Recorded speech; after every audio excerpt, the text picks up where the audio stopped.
Sasa leo tutakuwa tuna somo linalosema wakati wa Mungu wa ukombozi wa watu wao.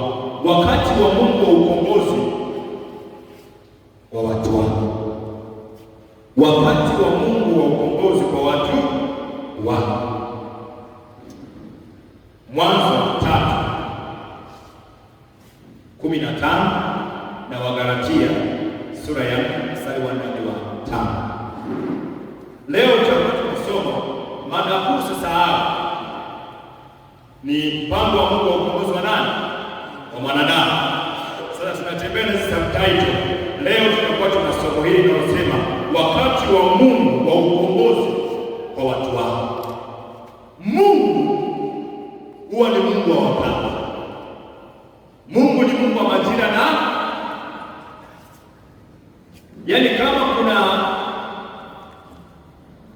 mmoja ambaye ni mtu wa muda au anatembea na muda au anapangilia mambo yake matukio kwa muda, ni Mungu pia. Ndio maana hata kwenye uumbaji unaona siku ya kwanza akafanya hivi akapose.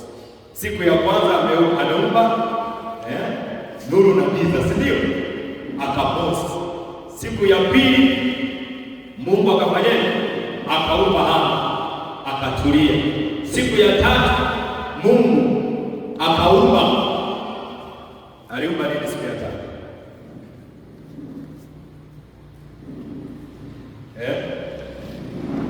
Chipukizi. Siku ya kwanza nuru na giza. Siku ya pili akaumba anga. Siku ya tatu akaumba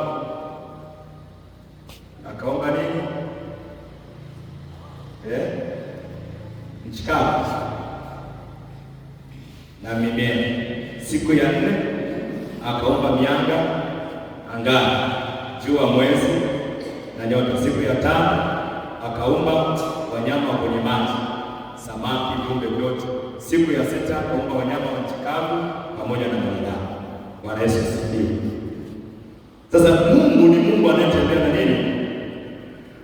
Na majira na wakati. Kwa hiyo Mungu pia huwa na wakati wa ukombozi kwa watu wao. Kwa nini tunasherehekea Pasaka? Na Yesu kwenye kile chakula cha mwisho cha Pasaka alisema hivi, twaeni kikombe hiki ambacho ni damu yangu itakayomwagwa kwa ajili yenu. Fanyeni hivi kwa ukumbusho. Ndio maana mpaka leo tunafanya kwa ukumbusho wa nani? Wa Yesu. Sasa kwenye Pasaka tunasherehekea mambo makubwa mawili, yaani ambayo yanaifanya Pasaka yetu ieleweke, ni kufa na kufufuka kwa nani? Kwa Yesu.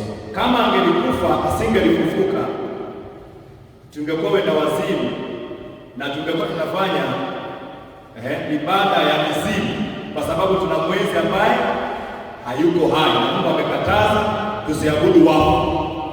Kwa hiyo tunamwabudu Yesu kwa sababu yu hai. Haleluya, haleluya. Sasa wakati wa Mungu wa ukombozi kwa watu wake ni mwendelezo. Mungu ameahidi katika bustani ya Edeni, Mwanzo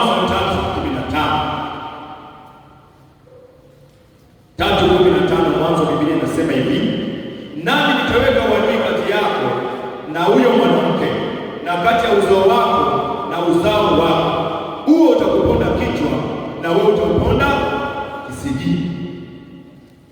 Mungu ametoa ahadi hii siku ya kwanza ya anguko la mwanadamu. Ametoa ahadi hii ya ukombozi wa nani? Wa mwanadamu. Imepita miaka mingi mpaka hii ahadi kuja kutimia. Ni mchakato ambao umeendelea muda mrefu sana. Ndio kipindi cha jana mpaka wa Pasaka kuendelea, na vingi vilikuwa ni kama vivuli. Ukiangalia kwenye kitabu cha Hesabu, Yesu anakuja kuhukumu kwa habari alipokunika. Mungu akainua nyoka wa moto akaanza kuuma Waisraeli. Mungu akamwambia inueni nyoka wa shaba, mkimtazama mtapona. Na Yesu anasema kama Musa alivyoinua nyoka wa shaba wakapona, je, na mimi nikiinuliwa nitakuta wengi waje kwangu. Bwana Yesu asifiwe. Kwa hiyo ulikuwa ni unabii unaoendelea. Haleluya, haleluya. Wagalatia 4, Wagalatia sura ya 4 mstari ule wa 4, neno la Mungu linasema hivi: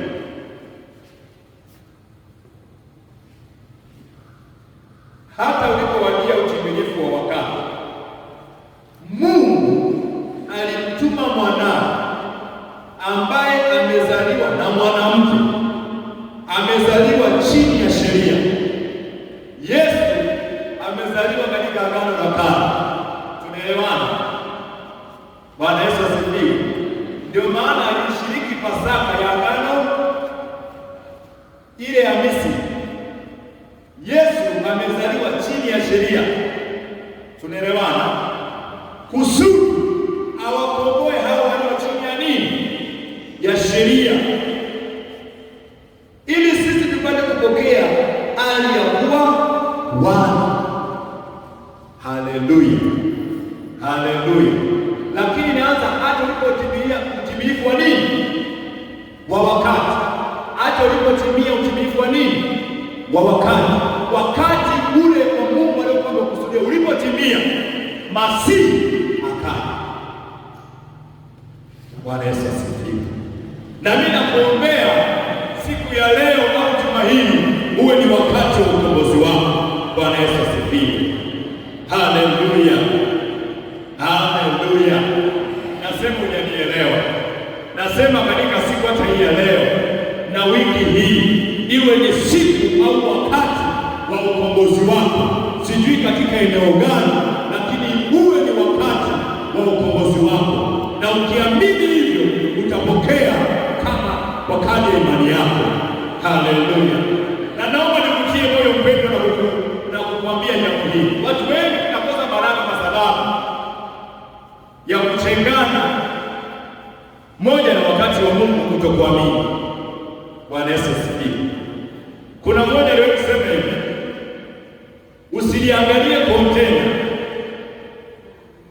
angalia kilichomo ndani yako, kwa sababu wakati fulani kontena linaweza zifurahishe macho yako. Kwa hiyo kwa sababu alijafurahisha macho yako, ukakosa vilivyomo ndani ya nini?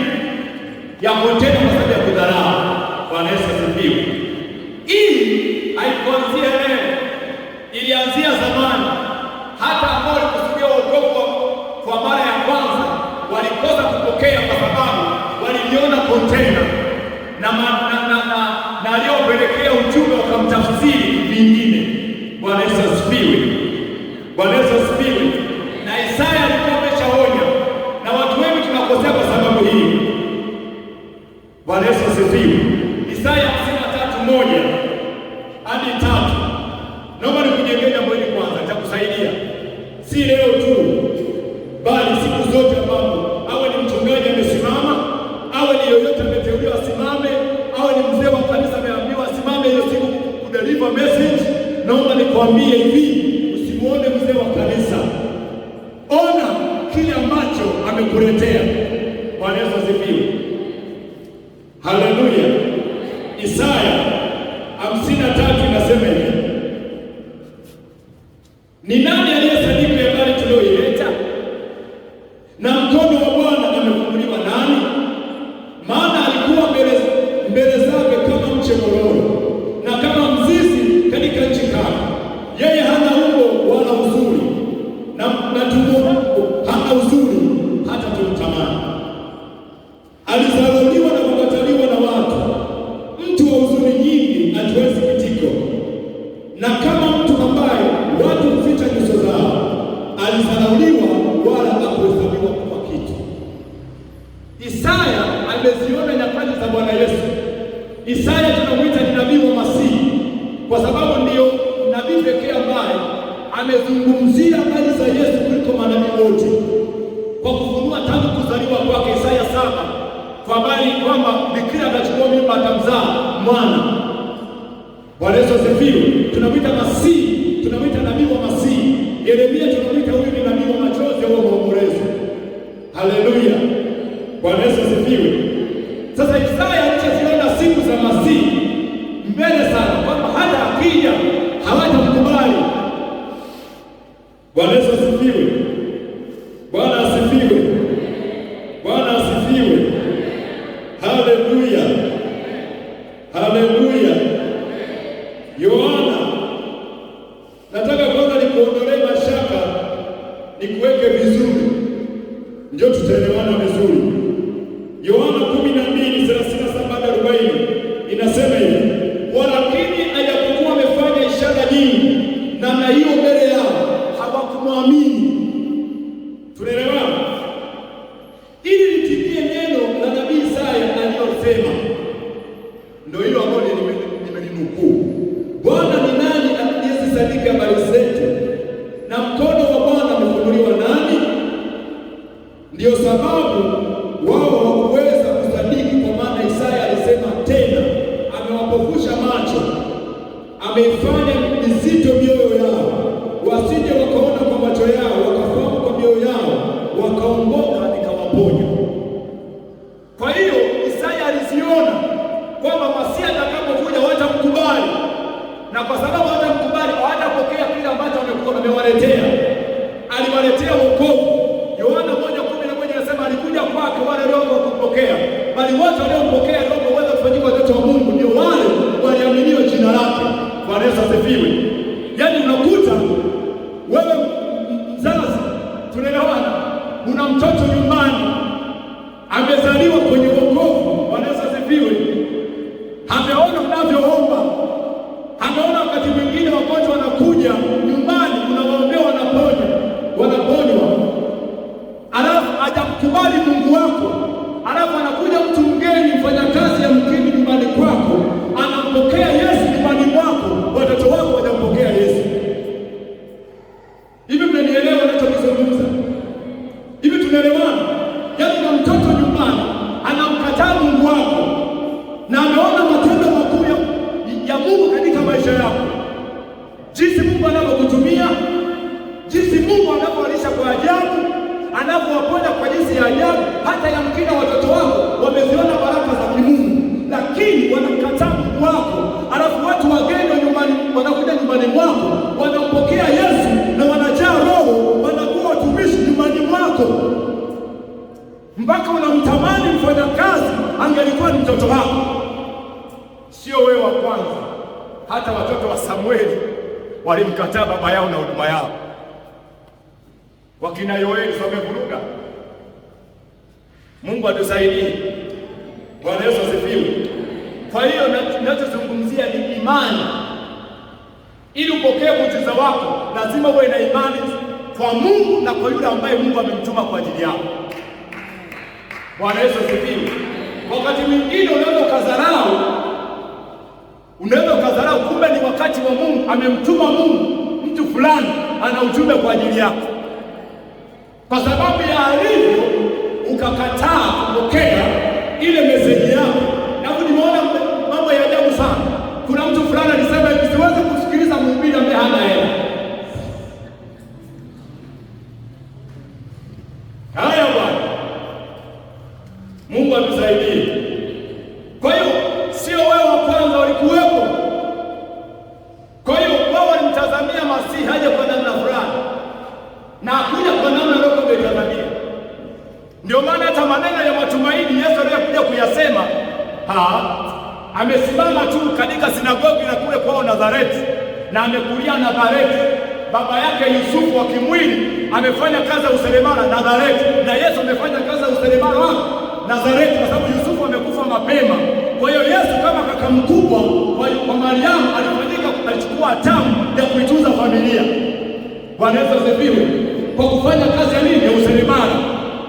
Sasa ndipo ameeneza miaka 30, ameenda Yordani, amebatizwa, amejaa Roho, anarudi kwenye sinagogi na nyumbani kwao, anatoa ujumbe wa nabii Isaya 61 kwamba Roho wa Bwana yu juu yangu, amenipaka mafuta kuhubiria maskini habari njema, kuponya vipofu, kutembeza viwete, na akasema kutangaza habari njema na kutangaza mwaka wa Bwana uliokubaliwa kwenu. Hapo akasema maneno haya yametimia leo.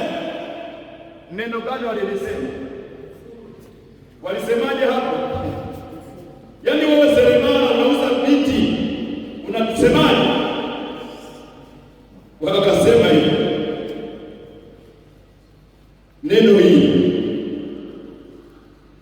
Isaya 18, Luka 18. Neno linasema hivi, akakifunga chuo, mstari wa 20, chuo akamrudishia mtumishi, akaketi na watu wote waliokuwa katika sinagogi wakamtazama, wakamkazia macho. Akasema kwamba leo maandiko haya yametimia masikioni mwenu. Wakamshuhudia wote, wakastaajabia maneno ya neema yaliyotoka kinywani mwake, wakisema, huyu siye mwana wa Yusufu? Huyu siye mwana wa? Anatuambia haya maneno yametimia leo, manake yeye ndio Masihi aliyekuwa anauza mengi, anauza makochi, stuli, vigoda. Anasema maneno haya yametimia, yeye ndio Masihi. Masihi anauza vigoda. Alafu Yesu akawaambia, hapana shaka mtaniambia mithali hii, tabibu, jiponye nafsi yako. Yaani wewe ni mgonjwa, wewe ni daktari, alafu umepata shida labda ya inayohitaji operation, unaingia sieta mwenyewe, unajidunga nani gansi mwenyewe, alafu unakuwa unafanya resuscitation mwenyewe, alafu unajichana mwenyewe. Tabibu, jiponye. Ni maneno magumu. Mambo yote tuliyoyasikia kwamba yametendeka Kapernaumu yatendeke na hapa pia katika nchi yako mwenyewe. Akasema, mimi nawaambia ya kwamba hakuna nabii mwenye kukubaliwa katika nchi yake mwenyewe, lakini kwa hakika nawaambia, palikuwa na wajane wengi katika nchi ya Misri ya Israeli zamani za Elia, wakati mbingu zimefungwa miaka 3 na miezi 6. Njaa kuu ikaingia katika nchi nzima, wala Elia kutumwa kwa mmoja wapo, ila kwa mjane mmoja wa Sarepta katika nchi ya Sidoni. Ni mataifa, yaani wahusika ambao Mungu angewatuma kwao, Mwisraeli mwenzake akamtuma kwa mataifa, tena mwabudu miungu Sidoni. Kwao na nani? Na Yezebeli, Sidoni. Ndipo Mungu anamtuma mtumishi wake aende kule, manake huko ndani hajaona hata huyu mmoja. Hebu shinda kiuzi hicho. Bwana Yesu asifiwe. Na anawaambia palikuwa na wakoma wengi katika Israeli, lakini ni mkoma mmoja Haman aliyetoka mbali, nabii wanaishi naye Elisha, lakini hawakufanyaje? Hawakumwamini. Mkoma kutoka mbali Shamu ndio akaja kufanyaje? Nabii akubariki. Na kukumbuka kitu moja sasa hapo. Nilikuwa Kigoma, tuko tunaangalia, kuna mama fulani anaishi naye, alikuwa Neema binti mchungaji. Sio huyu hapa, naye jina ndio. Alikuwa anaangalia kwenye simu, akaona mchungaji fulani anahubiri sana. Sasa na mshirika mpangaji wake kwa akampigia simu, akamwambia, yaani tunasema huko ya moto wa mwisho. Yaani mchungaji ametoka Kagera, ni balaa, ni patashika huku moto, tunajaa roho. Nikasema ngoja nimwangalie, nikamwambia, mbona ni mchungaji wangu? Akasema mna bahati sana, lakini wa hapa tunamuona wa kawaida. Wa huko ukienda, mimi nawaambia, ukienda kule ukasema nimetoka kwa fulani, hata uzao wa kanisa wanaweza kukupa, kwa sababu ya brand aliyojitengenezea. Lakini sisi hapa Mungu atusaidie. Kwa hiyo kuna vitu ambavyo lazima ujenge imani kwa yule anayekuletea message. Kwani Mungu amemwamini akuletee. Bwana Yesu asifiwe. Bwana Yesu asifiwe. Kwa hiyo Isaya anaona watu hawatamkubali Masihi, maana wao walitegemea atakuja kwa kuokoa kisiasa, maana walikuwa wanatumikishwa na dola ya Rumi. Kwa hiyo alijua Masihi akija atatuondoa katika dola ya nini? ya Rumi atakupa uhuru wetu. Ndio maana hata wanafunzi walimuuliza kwenye kitabu cha Matendo 1, je, huu ndio wakati wa kurudisha Israeli ufalme? Akaambia sio kazi yenu kujua, nyinyi mtapokea nini? Kazi bado. Kwa hiyo wao walijua atakuja kisiasa, Yesu akuja kisiasa. Kwa hiyo hapo ndio wakachengana, sio yeye. Mungu atusaidie. Bwana Yesu asifiwe. Maneno ya matumaini. Kwa hiyo nakwambia, akasema leo unapona, anaangalia hivi kwa shida hii, yale niambia ninapona. Shida nimekaa nayo miaka 20. Nimezunguka kwa wahubiri wa kila aina. Nimeenda hospitali za kila aina za viwango. Halafu wewe unaniambia neno leo kwamba ni wakati wako ukombozi. Achana na wewe. Hata Yesu wakati anamwambia yule anamwambia yule aliyekuwa amepooza kwenye lile birika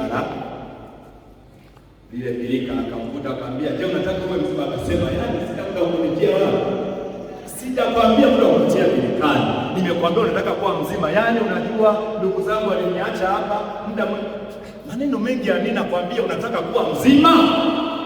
Sina mtu wa kunitia birikani. Unajua maji yakitibuliwa, wa kwanza ambaye ndo anaingia kwenye maji sio hoja. Usinitishe na maneno yako. Mimi nataka uniambie unataka kuwa mzima. Haleluya. Haleluya. Bwana asifiwe. Bwana asifiwe. Mwamini Mungu. Haleluya. Haleluya. Wakati mwingine nawaambia, unaweza ukamwombea mgonjwa na wewe mwenyewe una ugonjwa. Tunaelewana? Alafu yule unamwombea akapona, alafu wewe bado unao. Ndio kilitaka kumjaribu Paulo. Nimemsihi Mungu karibu mara 3 aniondolea mwiba. Akuniondolea, akasema neema yangu inakutosha. Alafu anaombea wengine wanafunguliwa kwenye shida kama alionayo.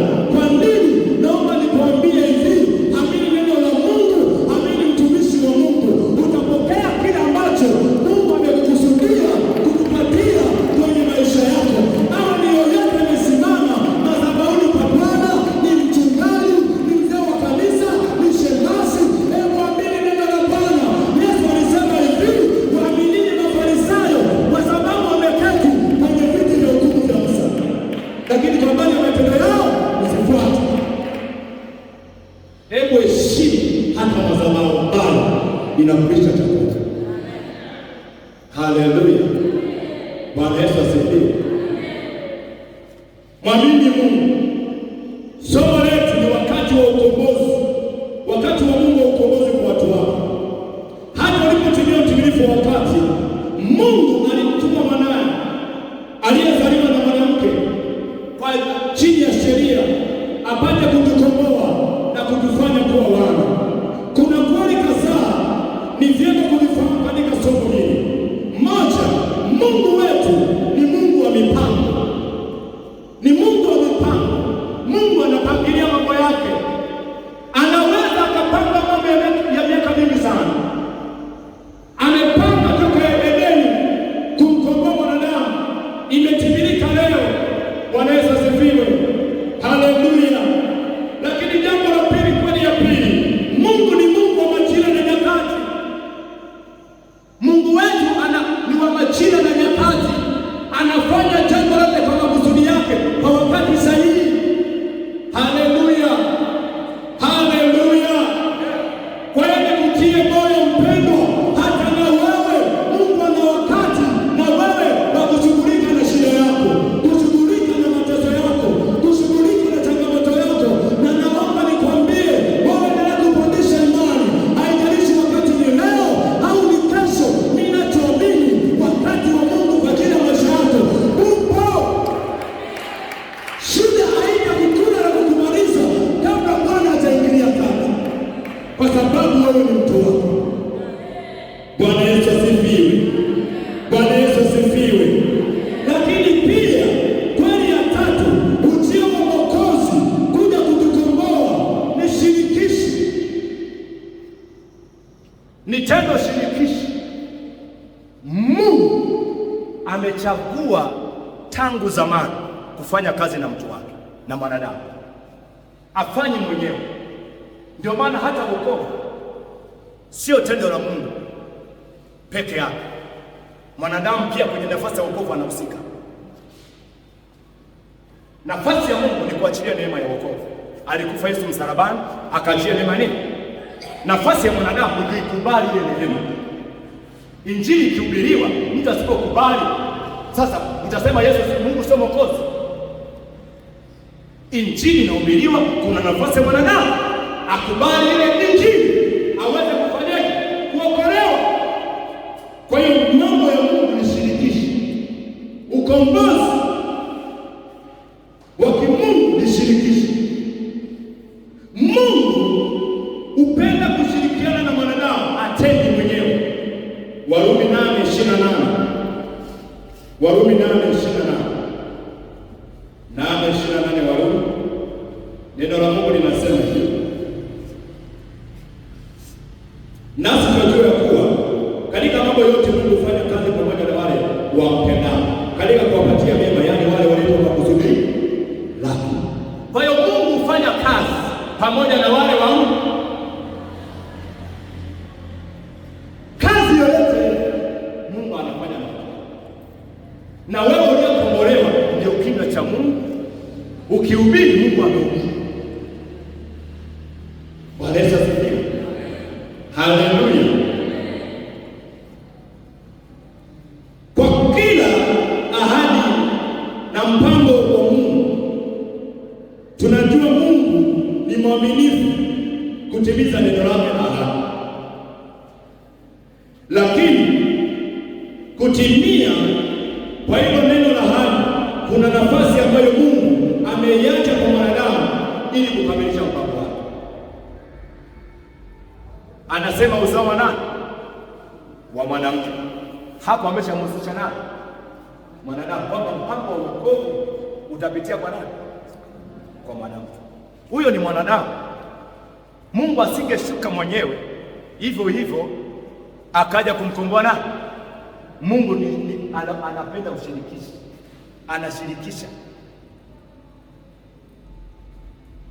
Ujio wa Mwokozi wetu Yesu Kristo ulitanguliwa na maandalizi ya kiroho ambayo Mungu aliwainua wanadamu kadhaa kwa kuyafanya maandalizi yake ili Mwokozi afanyeje?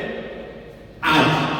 Na wewe kuna maandalizi yanatakiwa uyafanye kwa ajili ya uongozi wako. Bwana Yesu asifiwe. Kuna nafasi ya Mungu inaweza ikawa ni kubwa, sawa, lakini pia kuna asilimia utahusika kukamilisha kile Mungu amekusudia. Na Yesu kwenye huduma yake amefanya hivyo mara nyingi. Hata kwenye miujiza kuna nafasi ya Mungu anayeombea na anayeombewa. Tunaelewana? Kuna wakoma walimfuata Yesu akasema tunataka kufanyaje? Tutakase. Akaambia kajionyesheni kwa nini? Ile ilikuwa ni nafasi yao. Wakienda kujionyesha watapokea nini? Walichokiomba. Lakini Yesu alikuwa na uwezo wa kuambia takasikeni, hapo hapo wakapona. Tunaelewana? Tunaelewana? Bwana Yesu asifiwe. Kuna kipofu ambaye alikuwa ni kipofu tangu uzaliwa wake. Akachukua matope akampaka machoni akamwambia kanayo kwenye bega la Siloamu. Kwa nini Yesu asimponye kama alivyomponya Bartimayo? Ni shirikishi. Bwana Yesu asifiwe. Bwana Yesu asifiwe. Kwa hiyo ujio wa Mwokozi Yesu ulitanguliwa na maandalizi ambayo Mungu aliinua watu kadhaa wayafanya hiyo maandalizi Mwokozi yaje. Leo tunazungumzia Pasaka, kufa na kufufuka kwa Yesu Kristo. Hatuwezi kuiacha Krismasi kwa nyuma, kwa sababu utamwongelea leo kufa kama hajazaliwa. Eti kuna aliyekufa bila kuzaliwa? Si mpaka azaliwe kwanza ndio hapo. Na unaweza ukazaliwa hapo usife. Labda Yesu akiwa amerudi kwa unyakuo. Kwa hiyo kuna kuzaliwa na kufa. Kwa hiyo wakati Yesu anazaliwa, maandalizi ya Mwokozi, ujio wa Mwokozi aliandaa watu kadhaa. Kuna mwanamke anaitwa Ana binti Fanueli wa kabila la Asheri. Tunaelewana? Aliolewa akiwa bado ni mwanamwali. Amekaa na mume wake miaka mingapi? 7. Mume wake akafariki. Miaka mingapi? Hana akukubali kuolewa tena. Maisha yake akayaondoa uraiani, akahamia kuwa mama wa hekalu. Anaomba kwa ajili ya nini? Masihi azaliwe. Tunaelewana? Masihi afanyeje?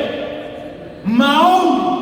Akawa mtu wa maombi. Yule mama anaombea ujio wa Mwokozi ulimwenguni. Bwana Yesu asifiwe. Bwana Yesu asifiwe. Kwa hiyo mambo ya Mungu ni shirikishi, na maombi mara nyingi yamekuwa ni maandalizi mazuri ya kusababisha ukombozi wa Mungu kwa watu wao. Hivi tunaomba kwa sababu tuna shida. Kama una shida utaomba, ila shida ikiwepo si ndio utaomba. Hivi wakati, hebu angalia watu wenye ambao wameona kwamba wako vizuri ndio wanaomba, au ni wale watu ambao wana mahitaji? Si ndio wanaomba? Kwani maana ya kuomba maana yake si mhitaji? Sasa unakuta mtu ameona kama nimekamilika kile maombi kwake sio muhimu. Tunaelewana? Na wakati mwingine kuna mambo yanakuja ndio yanakusukuma kufanyaje? Kuomba. Kuna wakati unaweza ukawa nao kuomba ukaona sio muhimu, ila kuna wakati utakuja kwenye maisha yako hautaambiwa uombe, leo utalazimishwa uombe, ila kuna wakati unakuja kwenye maisha yako kuomba hautasukumwa. Kama ni maombi hapa ni saa 10, utawahi saa 8. Utakuwa na maombi yako, utaunga na ya kanisa. Kwa nini? Kuna wakati unakuja. Wakati wa wana wa Israeli kule Misri, Mungu aliwaambia watakaa miaka 400, si ndio? Kwa nini walikaa miaka 430? Maisha yalikuwa murua, si ndio? Raha. Yamkini Farao ambaye alikuwa anamjua Yusufu, yamkini alikuwa bado yuko. Kwa hiyo walikuwa na yani bado wanawapetipeti kule, si ndio? Wanakula vizuri, hawana shida. Akaingia baba lao. Nimewaambia mtakaa miaka 400 afu mjielewe, mnafurahia maisha ya utumwani, na miaka 400 imeshafika. Akainuka mwingine, akaanza kuwachakaza viboko, kula kwa shida, mtafanya kazi kwa shida, mtajenga miji wa Farao kwa shida. Biblia inasemaje kwenye Kutoka ile sura ya 2:25? Wakamlilia na mbona wakumlilia siku zote? Wakamlilia na walipomlilia Mungu ndio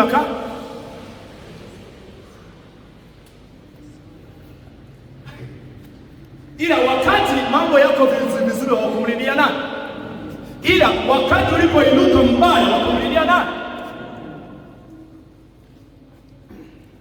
ndipo Mungu akaja.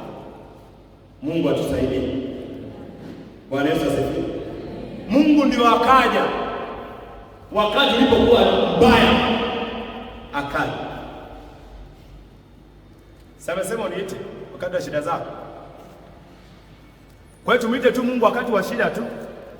Maombi sio wakati wa shida, ni maombi wakati mwingine kujenga ushirika wetu na Mungu. Na kila siku sisi ni wahitaji mbele za Mungu. Hakuna leka ambaye hana hitaji duniani. Hayupo. Una hela, yani hauna hela, una afya njema, hitaji lako ni nini? Una hela, una afya njema, hitaji lako ni nini? Una hiki. Yaani Mungu ni waajabu. Yaani ana kitu ambacho kitakufanya mshukuru Mungu, na pia kuna kitu pia kitakufanya umuombe zaidi. Haleluya. Kwa hiyo mambo ya Mungu ni shirikishi. Hata urejesho wa wana wa Israeli kurudi kwao katika nchi yao kutoka kule utumwani Babeli lilikuwa wataenda utumwani Babeli miaka mingapi? Miaka 70, si ndio? Ikitimia hiyo miaka ndawarejesha tena. Ile miaka ikatimia, akainuka nani? Biblia inasema Danieli kwa kuvisoma nini? Alipovisoma vitabu akafahamu ile miaka imeshatimia, akamwomba nani? Mungu ndio akawatoa. Bwana Yesu asifiwe.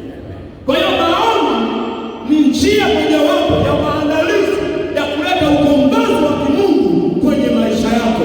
Hivyo basi usifarakane na maisha ya maombi kwenye maisha yako. Haleluya. Danieli 9:1-3. Kwa hiyo maombi ni njia mojawapo au kanuni ambayo Mungu ameichukua kama kanuni ya kiroho, ambayo Mungu mwenyewe ameitoa ili kusudi watu wake waitekeleze kabla ya kutenda jambo lolote lile. Ninazungumzia wakati wa Mungu wa ukombozi kwa watu wake. Mungu anaenda kushughulika na shida yako. Haleluya. Lakini kuna nafasi yako wewe ya kufanya ili Bwana atende ukombozi kwenye maisha yako. Ajibu tu.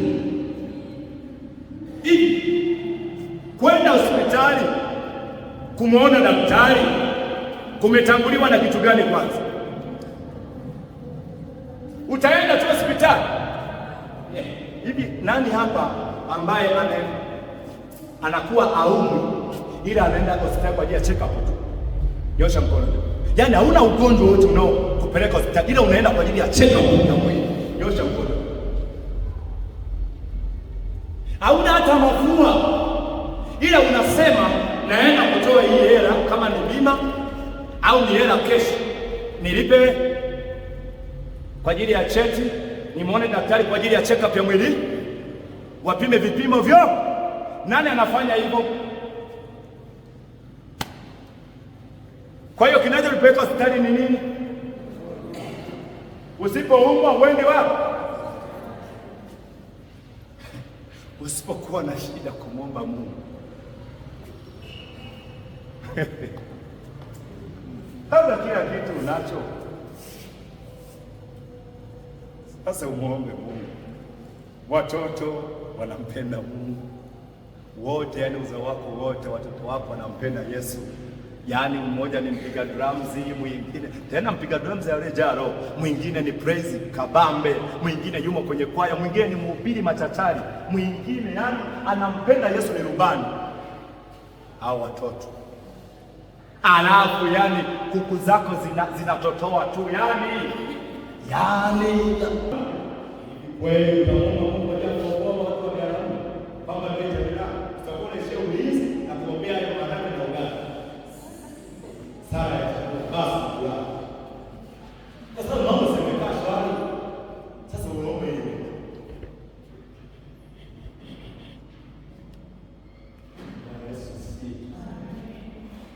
Kwa kuna kimoja wapo kimebaki kama mwili.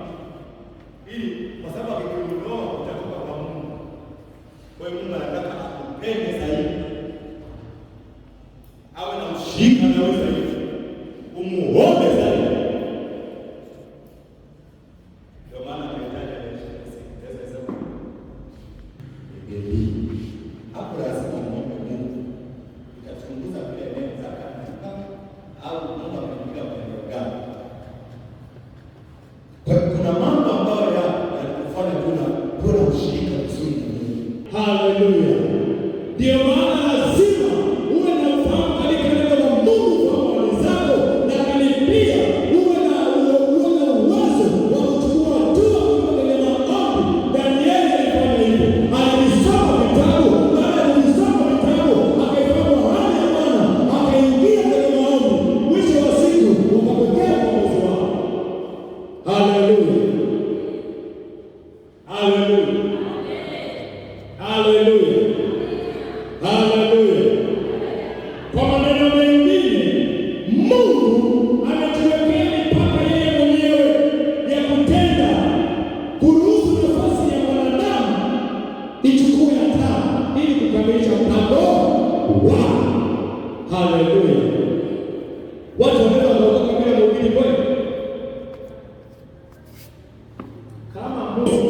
Kwa nini asiwaokoke?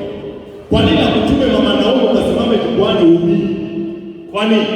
Mungu ni shirikishi. Mungu ni shirikishi. Haleluya. Bwana Yesu asifiwe. Kwa hiyo kweli hizi lazima mfahamu kwamba ujio wa Mwokozi au ujio wa ukombozi katika maisha yako unatanguliwa na maandalizi. Bwana Yesu asifiwe. Hata Pasaka ya kule Misri ilitanguliwa na maandalizi ya mwanakondoo, akaandaliwa kwa siku 10. Siku ya 14 ndio akachinjwa, ukombozi ukatokea. Bwana Yesu asifiwe.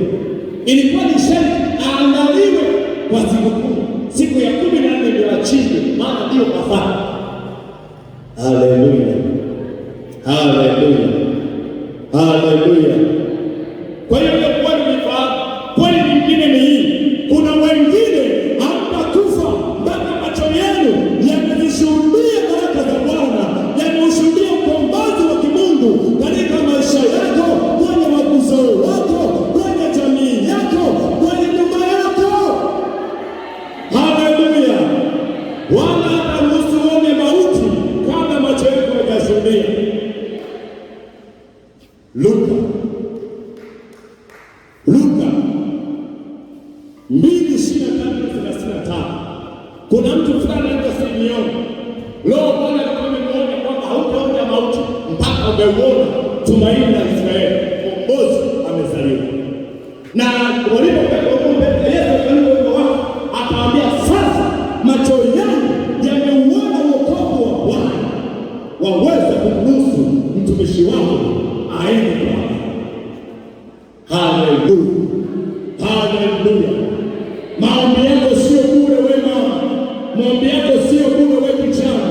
Utaziona baraka za Mungu kwenye maisha yako. Utaona watoto wako wanampenda Bwana mbele ya macho yako. Utaona uzao wako unamtumikia Bwana. Wengine wanapiga magoti. Wewe mama, wewe baba, uwapatanishe na Yesu.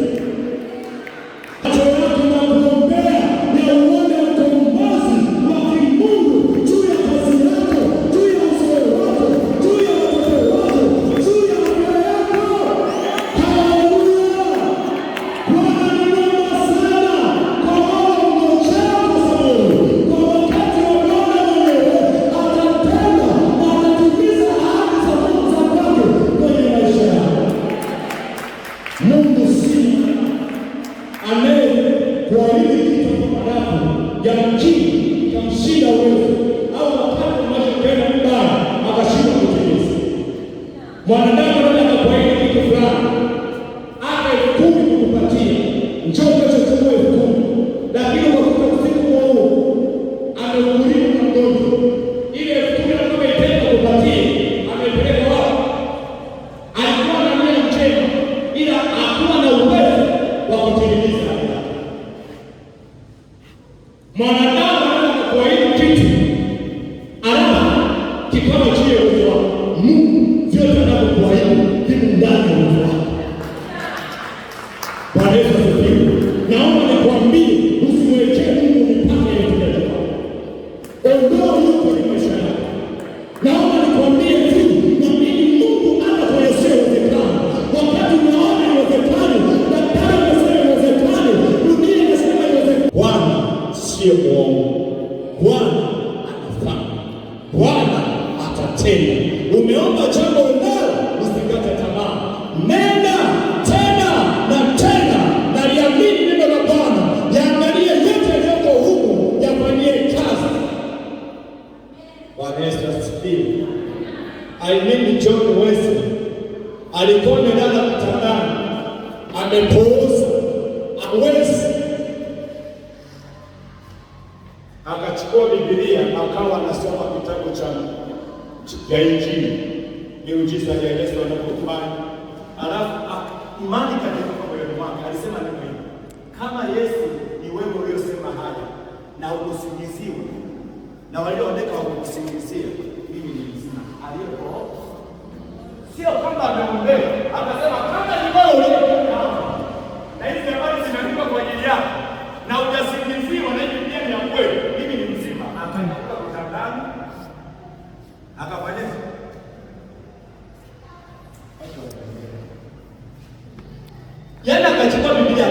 Injili, ile miujiza ya Yesu aliyoifanya, alafu akasema kama kweli Yesu habari hizi ni za kweli na ni za kwako, mimi ni mzima. Akaliruka akaondoka, amepona. Bwana Yesu asifiwe. Amini neno la Mungu kama mwamini Mungu kwa yasiyowezekana, yatawezekana. Ipime shida yako kwa vipimo vya kiungu. Shida yako nakwambia kwa hakika inakuelea ni ndogo sana. Usikate tamaa. Mwokozi wetu alizaliwa na akafa msalabani kwa ajili yetu. Ni wakati sahihi wa ukombozi wako. Hata leo kwa Mungu kwa ajili ya haja yako msalabani kwa Yesu, damu za wote zilizomwagika, damu zao zilishakauka. Ni damu ya Yesu pekee ambayo ni mbichi mpaka leo, inanena mema kwa ajili yako. Mpaka leo ni wakati mtimilifu, mpaka umeingia kaburini, ni wakati mtimilifu wa Yesu kupanya, kufungua na kuganga vidonda vya watu na majina yao. Uko wakati wa Mungu wa mtu, uko wakati wa Mungu kushughulika na mtu, na uko wakati ambao ni general ambao Mungu ameshautoa toka pale Kalvari. Ndio maana tunasema neno hili pale Kalvari, Yesu alichowekwa tayari ni wajibu wako mwanadamu kuchukua hatua ya imani kwenda Kalvari upokee muujiza na upende. Mwimbo wa pili unasema na kuja msalabani pako Yesu, na weka mizigo yangu mikononi mwako, na ondoke na matokeo ya msalaba. Leo tuende Kalvari kwa Yesu Kristo ambaye aliuawa msalabani kwa ajili ya tabu yako na ya kwangu. Aliuawa msalabani upate amani wewe na mimi. Yesu ni mkweli ajibini. Wakati mtimilifu wa Mungu kwa watu. Naomba nikwambie mpendwa, amini kile kilichokuletea. Bwana Yesu asifiwe. Bwana Yesu asifiwe. Naomba nikwambie mwamini Mungu. Uko